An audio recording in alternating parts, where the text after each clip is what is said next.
Jocelyn Danga. Bonsoir Jocelyn, Bonsoir Christina. un des lauréats 2019, le prix Maurice Connet, le Ouais. poème Les Embarras. Euh, Est-ce que je sais que tu es dramaturge, donc que tu as écrit des pièces de théâtre. Et du coup, comment tu es venu à la poésie?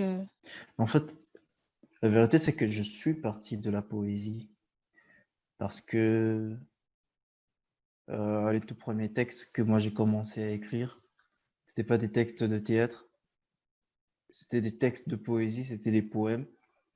J'avais 15 ans, 14 ans, voilà, j'écrivais des petits poèmes, des petits bouts de poèmes comme ça pour essayer de draguer les filles, notamment. Et donc, oui, c'est vraiment parti de la poésie.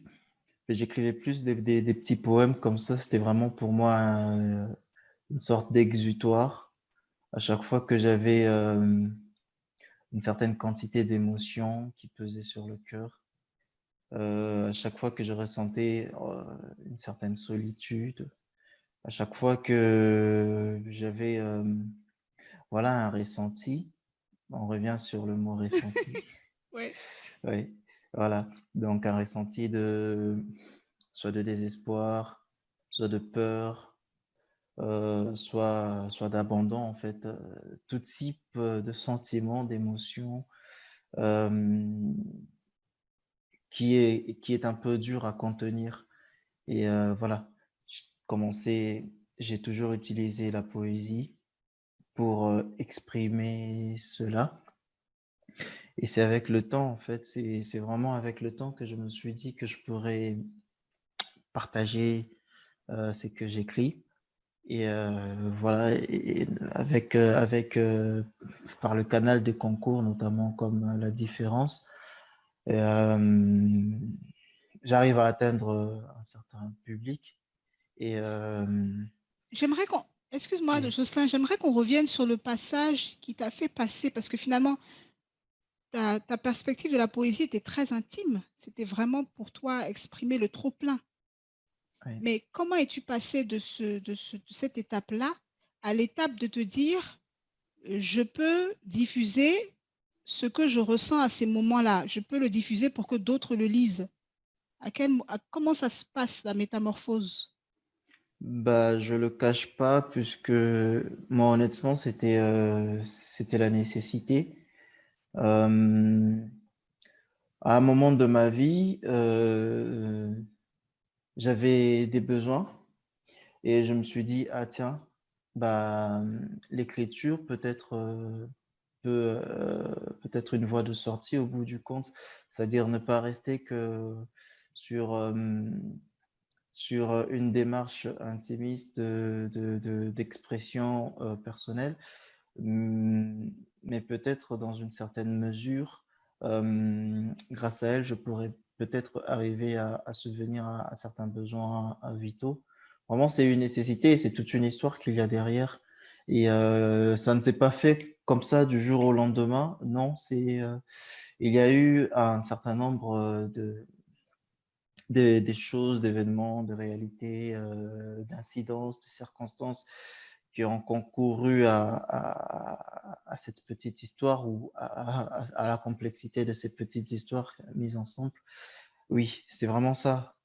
Parce que moi, quand tu as été nominé et que j'ai puis primé et que j'ai voulu faire, enfin, commencer à faire des recherches sur toi pour faire des articles, j'ai vu que tu étais très connu, enfin, à mon niveau en tout cas, j'ai trouvé que tu étais très connu comme dramaturge. Tu as été primé comme dramaturge.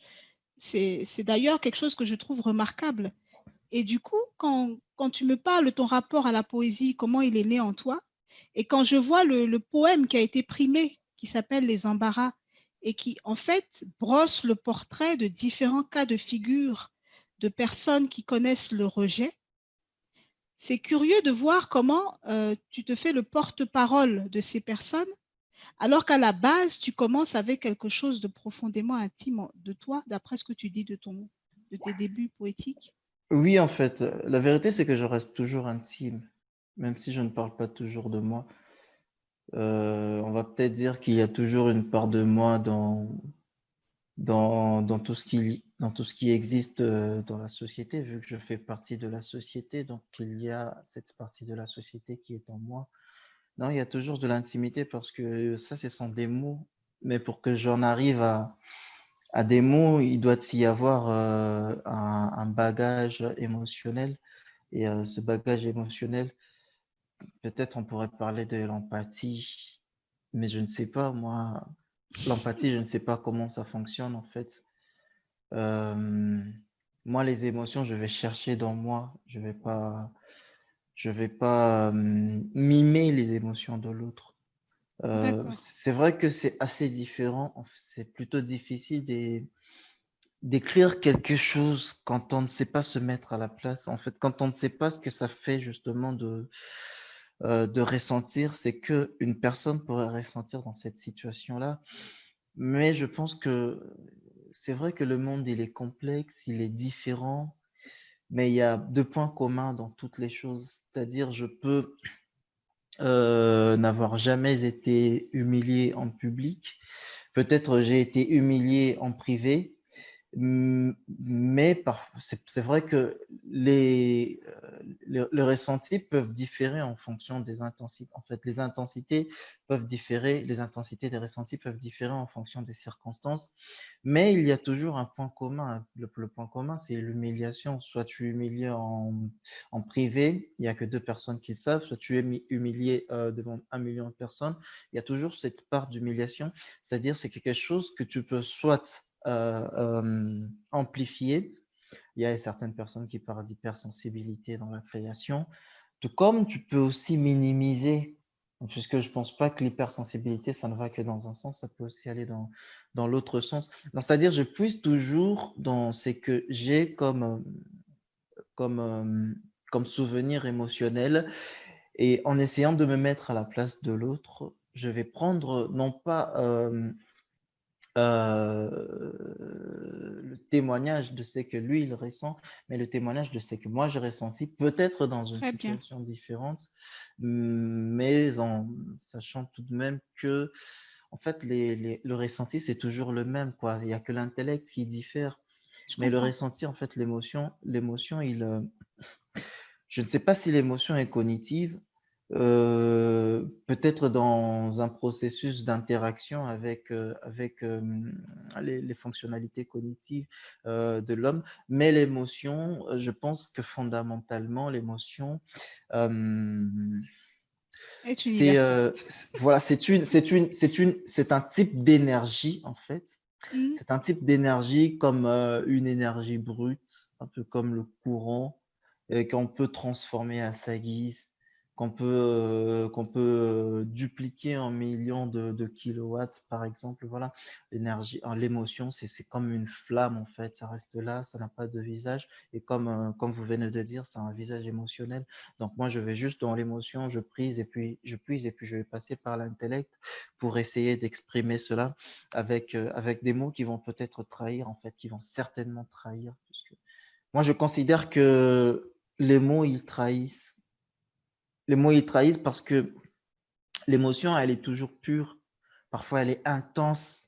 Mais quand il faut passer par l'intellect, trouver la correspondance de ce que l'on ressent avec ce qui peut être exprimé, parfois dans ce processus, on ne traduit pas toujours exactement ce que l'on ressent.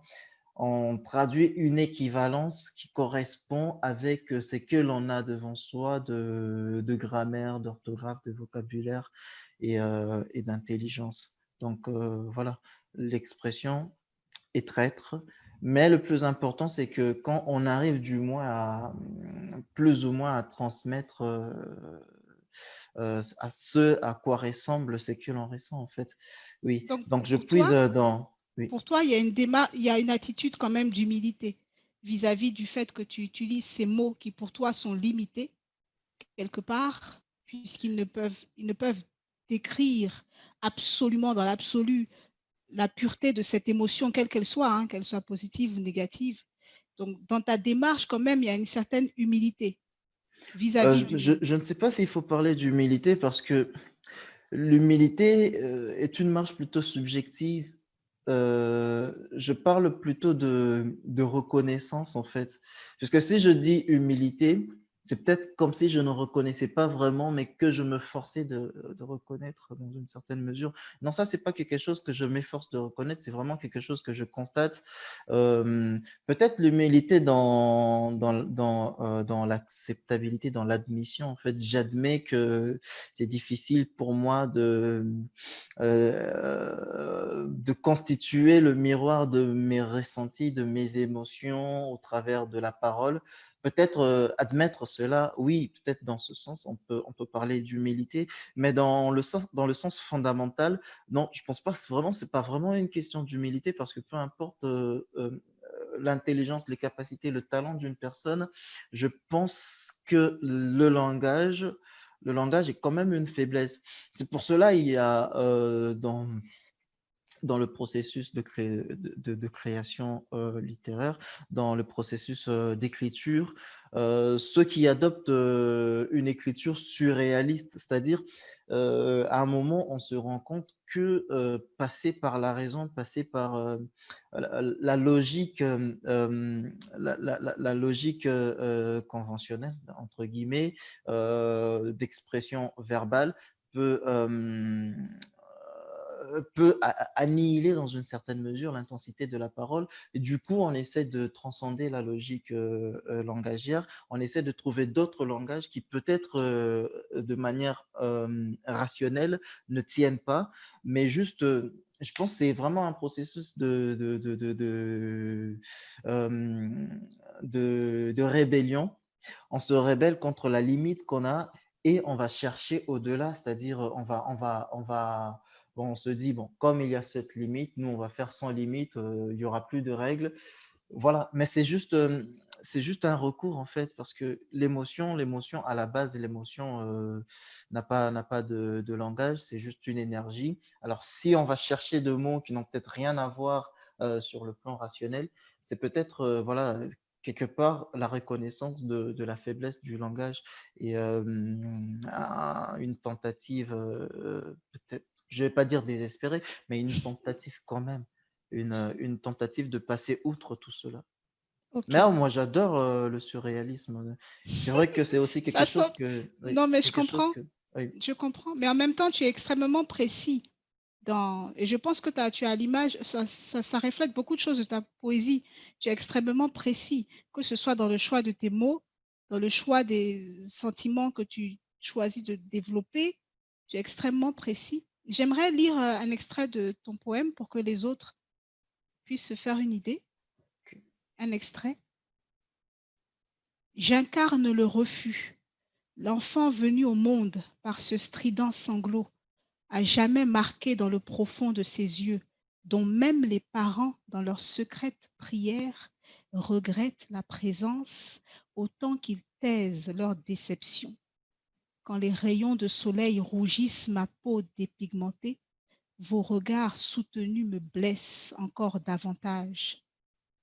Je suis l'absence, une ombre solitaire au milieu de vous, traînant mon corps en impossible embarras, souffrant l'indicible sort du rejet, à toujours espérer dans le silence où je m'inonde, et parfois quelques larmes non encore séchées, suintent de ces yeux qui ne sont que vides blafards, ne pouvant voir personne et que personne ne veut voir.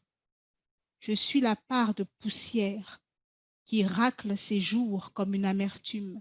Sur vos visages, l'expression de mon désarroi foudroie mon être en intenable saillie et me fend l'âme de me voir ainsi, condamnée à ne jamais marcher. Donc c'est un extrait du poème de Jocelyn Danga. Et là, on va vraiment loin hein, dans le sentiment, on va vraiment loin dans... C'est quelque part, c'est tellement intime finalement que on a presque envie de faire quand on te lit. oui, mais en même temps, l'écriture de Les Embarras est strictement restée sur une démarche descriptive. C'est-à-dire, Au fond, je n'ai pas parlé des émotions ni des ressentis des personnes. Et Euh, pourtant, ça transpire de partout, hein. oui, mais en même temps, ça reste juste sur le plan descriptif. C'est-à-dire, je suis juste quelqu'un dont les parents, ils ont peut-être honte, mais ils manifestent pas ça. Je suis une personne que personne ne veut regarder. Tout ça, ça reste vraiment sur la description, en fait. Oui, mais Et les mots que tu emploies sont tellement durs. Quand tu parles, par exemple, des parents tu parles de leur déception intérieure, enfin de leur déception, voilà, c'est extrêmement dur comme image. Et du coup, ça renvoie direct, nous, en tout cas le lecteur, ça nous renvoie directement à nos propres tabous. Voilà, voilà. Quand est-ce que le père ou la mère peut dire à son fils, je suis vraiment déçu? Ou voilà, ça nous renvoie nous-mêmes à nos propres images, à nos propres tabous, et c'est violent. Ça peut être, du moins, ça peut être violent. Et pourtant, comme tu le dis, tu ne fais que décrire. Mais oui, oui, initialement. donc, ça veut dire que on revient à ce que tu disais sur l'émotion et la façon dont tu la considères. Et je crois qu'elle imprègne tout ce que tu écris, hein. Oui, Voilà. moi, personnellement, j'ai besoin d'émotions pour écrire, puisque si je ne ressens rien, en fait, je ne sais pas. Je dois ressentir quelque chose. Je dois ressentir quelque chose pour écrire. Et si c'est une émotion que je n'ai pas de façon spontanée, je dois la chercher. Je dois me mettre à la place. Dernièrement, j'ai écrit la pièce de théâtre IPK et ça a été vraiment ça la démarche. Je me suis mis à la place, je me suis vraiment mise à la place d'une femme qui, euh, qui se fait, euh, qui s'est fait abuser, en fait. Mais c'est vrai que moi, en tant qu'individu, je peux pas savoir ce qu'une femme peut ressentir dans ce sens-là, quoi. Mais je puise juste dans le ressenti de la déception, en fait, dans le ressenti de l'enfant qui n'a pas, entre guillemets, reçu une certaine présence des parents. Vous voyez, comme je disais tout à l'heure, en fait, les ressentis concordent. En fait, il suffit juste de voir comment on amplifie et comment on peut désamplifier dans le sens opposé. Voilà. Donc, je pense que sans ressenti, je peux pas écrire. J'ai soit besoin d'avoir ce ressenti spontané, soit besoin de le provoquer, de le créer. Et c'était plus le cas dans le processus de création de Les Embarras. Je m'étais retiré dans une pièce et j'ai voulu en moi rentrer, euh, visualiser en fait, toutes ces scènes, je les ai visualisées, tous ces détails, tous ces aspects, je les ai visualisés. Et même l'expression des parents, c'est vrai que c'est pas une expression manifeste en fait, c'est une expression qui se suggère. C'est plutôt subjectif, mais en même temps, c'est une évidence en fait. C'est vraiment une évidence quand, en tant que parent, tu as un enfant. Avant d'avoir un enfant, tu as peut-être des attentes. Tu t'attends, parce que chaque homme, chaque parent voudrait que son enfant soit le plus beau, le plus intelligent, le plus grand, le plus fort. Ça, c'est dans l'idéal, mais une fois que l'enfant il est là, on accepte ce qu'on a devant soi. Et, mais accepter ne veut pas nécessairement dire admettre, en fait. Oui, et ça, on revient au tabou originel, hein, de la Oui, naissance. oui. Alors du coup, ça peut ne pas être exprimé, mais ça ne change pas l'évidence. L'évidence, elle est là. L'évidence, c'est que chaque matin, vous vous réveillez avec une déception dans le cœur, peut-être une déception refoulée, mais une déception qui est quand même là. Et moi, en tant que cet enfant, pour peu que je fasse un effort de réflexion, mais après, on n'a pas nécessairement besoin d'un effort de réflexion, il suffirait d'avoir une certaine sensibilité pour peut-être lire cela derrière le regard des parents. Donc, on revient vraiment à la notion de ressenti et de Oui, sensibilité quelque part, dans le sens de percevoir le visible et l'invisible. Tu parlais de visualiser, mais aussi l'invisible au niveau de l'émotion. Mais merci beaucoup. Ouais. Merci beaucoup, Jocelyn.